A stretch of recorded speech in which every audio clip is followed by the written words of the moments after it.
छत्तीसगढ़ के मुख्यमंत्री विष्णुदेव साय ने कहा कि इस वर्ष देश के पहले उप प्रधानमंत्री और गृह मंत्री सरदार वल्लभभाई पटेल की 150वीं जयंती मनाई जा रही है। इस अवसर पर गुजरात के केवड़िया में उनकी प्रतिमा स्थल पर भारत पर्व का आयोजन किया जा रहा है, जो 1 से 15 नवंबर तक चलेगा। मुख्यमंत्री साय ने बताया कि वे स्वयं इस कार्यक्रम में शामिल होने जा रहे हैं। उन्होंने कहा, छत्तीसगढ़ का पवेलियन भी यहां लगाया गया है, जहां राज्य की ढोंकरा कला, हस्तनिर्मित वस्त्र और अन्य पारंपरिक वस्तुएं प्रदर्शित की जा रही हैं। साथ ही छत्तीसगढ़ का सांस्कृतिक कार्यक्रम भी प्रस्तुत होगा। इसके अलावा उन्होंने बताया कि कल अहमदाबाद में इन्वेस्टर्स कनेक्ट कार्यक्रम आयोजित किया जाएगा। इसमें राज्य सरकार अपनी नई निवेश नीति प्रस्तुत करेगी और निवेशकों को छत्तीसगढ़ में निवेश के लिए आमंत्रित करेगी।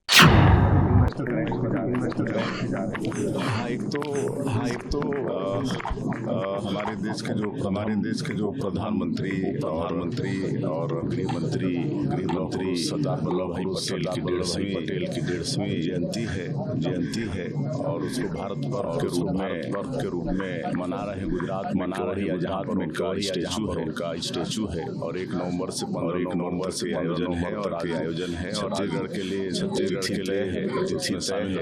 शामिल होने जा रहे हैं। वहाँ पर छत्तीसगढ़ का पेवेलियन भी लगा है। छत्तीसगढ़ का कल्चर प्रोग्राम भी होगा और यहाँ के डोगराट है, वस्त्र वगैरह है, पोशाका लगा है।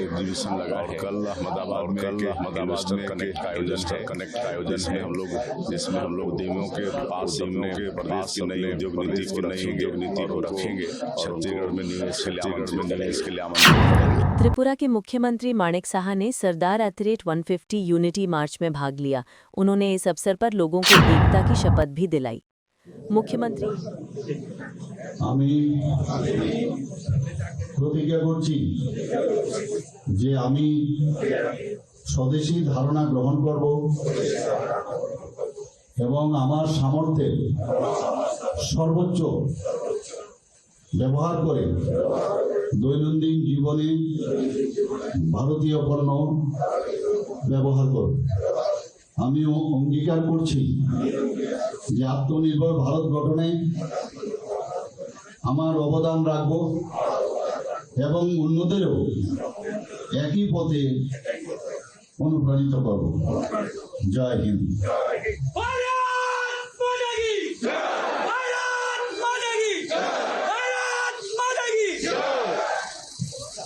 অসংখ্য ধন্যবাদ মাননীয় মুখ্যমন্ত্রী মহোদয়কে।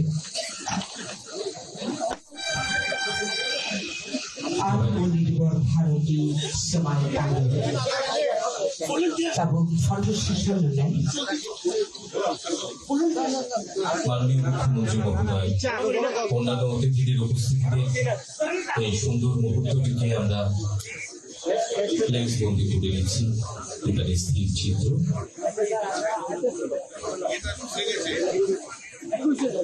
ভারত তেইবর্ষকালে थांसादोंना दावहारुनि तेइबो बोसोरनि कुचुं लामों थांगोन माने भारत हादर तेइबोसोर साजा खामानि मावो आब्रुथियै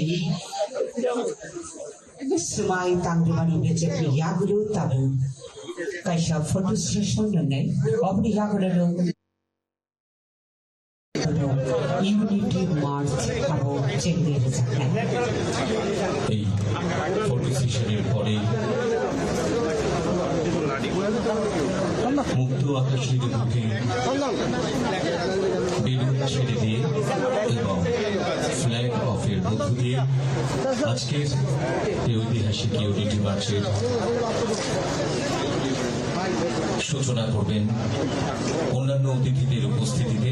মাননীয় মুখ্যমন্ত্রী মহোদয় অন্যান্য অতিথিদের সঙ্গে নিয়ে আমাদের আজকের এই ইউনিটি মার্চ, যা শুধুমাত্র একটি পদযাত্রা নয়, এটি আমাদের জাতীয় সংহতি।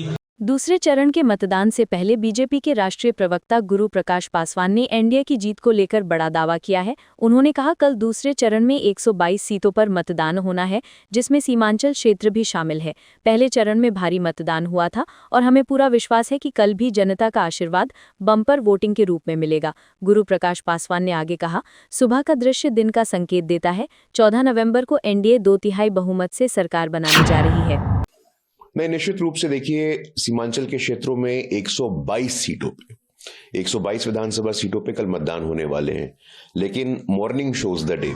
सुबह में जिस प्रकार का सूर्योदय होता है, दिन वैसा ही होता है। तो हम लोग आश्वस्त हैं, हम आशान्वित हैं कि जिस प्रकार से भारी जनादेश बम्पर वोटिंग पहले फेज में हुआ है, नीतीश कुमार जी का सुशासन, मोदी जी की मेहनत, 20 वर्षों का हमारा ट्रैक रिकॉर्ड, महिला कल्याण, मतदान और मोदी नीतीश की जोड़ी, हम आश्वस्त हैं और आशान्वित हैं कि कल 11 तारीख के भी वोटिंग में भी हमें इसी प्रकार से बम्पर आशीर्वाद मिलने जा रहा है और आगामी 14 तारीख को 2/3 बहुमत के साथ एनडीए सरकार बनाने जा रही है। मुख्यमंत्री योगी आदित्यनाथ ने गोरखनाथ मंदिर परिसर में जनता दरबार आयोजित किया, जहां उन्होंने आम जनता की शिकायतें सुनी और अधिकारियों को त्वरित समाधान के निर्देश दिए।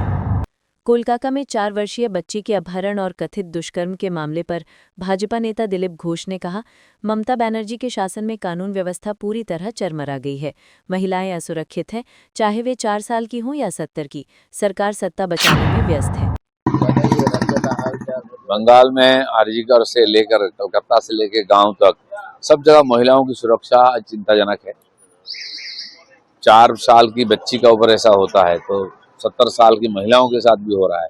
तो महिलाओं की ना सम्मान, ना सुरक्षित, ना उनकी कोई सुरक्षा है। ममता बनर्जी के राज में कानून व्यवस्था ऐसे स्तर पर गया है, आज तो सरकार बचाने में, एसआईआर को रोकने में लगा है सरकार, कानून व्यवस्था कहाँ है। ये बड़ी चिंताजनक स्थिति है, दुखजनक है। महिलाएं डर के घर से बाहर निकलते हैं।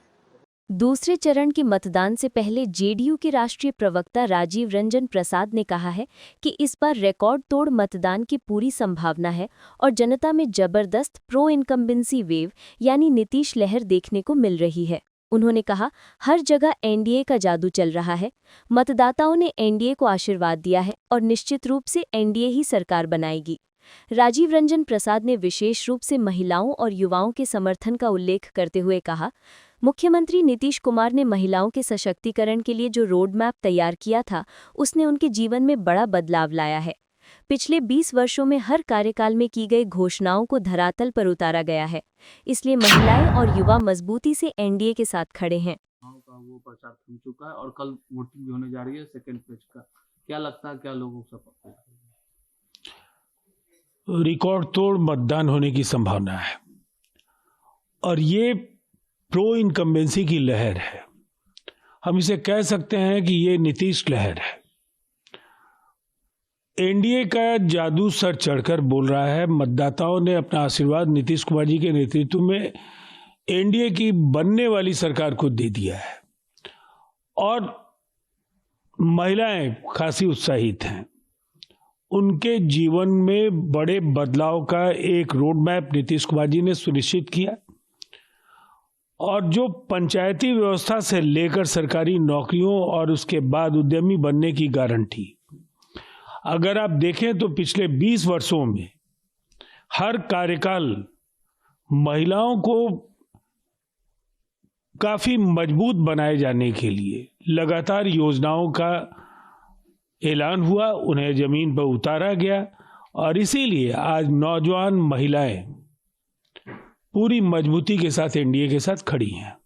अरवल में गृह मंत्री अमित शाह ने कुछ समय पहले राहुल गांधी बड़ी यात्रा निकाले थे। यह यात्रा घुसपैठियों को बचाने के लिए थी। राहुल गांधी पटना से लेकर इटली तक जितनी चाहे उतनी यात्रा कर सकते हैं, लेकिन वो घुसपैठियों को नहीं बचा सकते। हम एक एक घुसपैठियों को देश और बिहार से बाहर निकालेंगे। को बिहार के युवाओं से ज्यादा बांग्लादेश से आए हुए घुसपैठियों की चिंता है। देखिए, राहुल जी जमीनी मुद्दों पर बात तो नहीं करते हैं। जो बड़े सवाल हैं जिनको लेकर कांग्रेस के वैचारिक दिवालियेपन ने आज कहीं ना कहीं का राहुल गांधी को नहीं छोड़ा है। पूरे देश में कांग्रेस का ग्राफ सिमट गया है। बिहार में सबसे मुश्किल वक्त आज अगर आरजेडी के लिए है तो कहीं उससे ज्यादा कांग्रेस के लिए है और शायद इसीलिए जो कुछ भी लेकर वो जनता के बीच गए उन मुद्दों की भी उनको समझ नहीं है और जो एनडीए ने काम किया केवल उसकी मुखालफत करके और बदले में कोई अगर आप विजन नहीं देंगे तो लोग आपको नकारेंगे ही और वही उनके साथ हो रहा है। राहुल गांधी ने कहा मैं हार नहीं मान रहा हूं। पूर्णिया में कहा रैली में, मैं साफ तौर पर कह रहा हूं कि नरेंद्र मोदी, अमित शाह और मुख्य निर्वाचन आयोग है वो ज्ञानेश कुमार वोट चोरी, उनका पूरा प्रयास चल रहा है।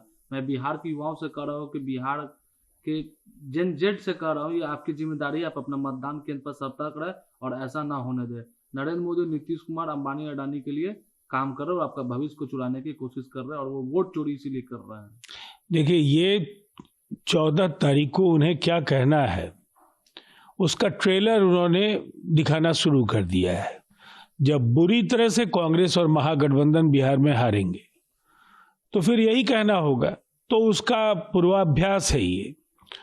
अब लगातार वोट चोरी, चुनाव आयोग की निष्पक्षता, जिस तरह से ईवीएम हैक करने के आरोप उनकी ओर से पहले भी लगते रहे हैं, एक बार फिर से उन्होंने दोहरा दिया है। और स्पष्ट है कि कांग्रेस जब हरियाणा में हारी तो परिवार और एक परिवार भूपेंद्र सिंह हुड्डा, दीपेंद्र सिंह हुड्डा के खिलाफ जो वहां असंतोष था, उसकी वजह से कांग्रेस की पराजय हुई।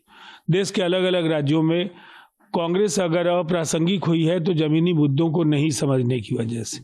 बिहार में भी कांग्रेस इसलिए हार रही है कि उनके पास न संगठन बचा है और न कोई उनके पास कार्यक्रम। तो अब बहाने ढूंढने के लिए ये 24 घंटे का वक्त है, जो जो ढूंढ सकते हैं ढूंढ लेना चाहिए। तेजस्वी यादव ने कहा कि पहले चरण का चुनाव परिणाम लगभग 3 दिन हो गए, 3 दिन बाद ही चुनाव, उन्होंने अभी तक कितने महिला कितने पुरुष मतदान किए उसका खुलासा नहीं किया। ये आंकड़े क्यों छिपाए जा रहे हैं? वीवीपैट पर्चे भी रोडों पर, सड़कों पर बिखरी मिल रही है, सीसीटीवी कैमरे बंद किए जा रहे हैं। चुनाव आयोग को स्पष्ट करना चाहता हूँ कि इसका खुलासा क्यों नहीं करा, जवाब दें। देखिए, विधानसभा वार तो मैंने स्वयं देखे हैं कि ज्यादातर आंकड़े जो पुरुषों और महिलाओं के मतदान के हैं वो आ गए हैं। अब वो किन आंकड़ों की तलाश करते हैं, उन्हें बजाय इसके कि वो चुनाव आयोग को गालियां दें, अपने बिखरते हुए महागठबंधन को बचाने की कोशिश करनी चाहिए।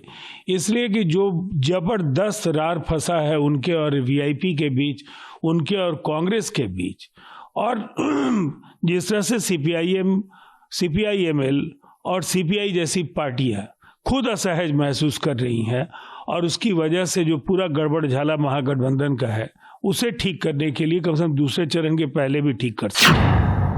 आरएसएस गीत विवाद पर भारतीय कम्युनिस्ट पार्टी के राज्य सचिव बिनॉय विश्वम ने केंद्र सरकार और आरएसएस पर तीखा हमला किया है।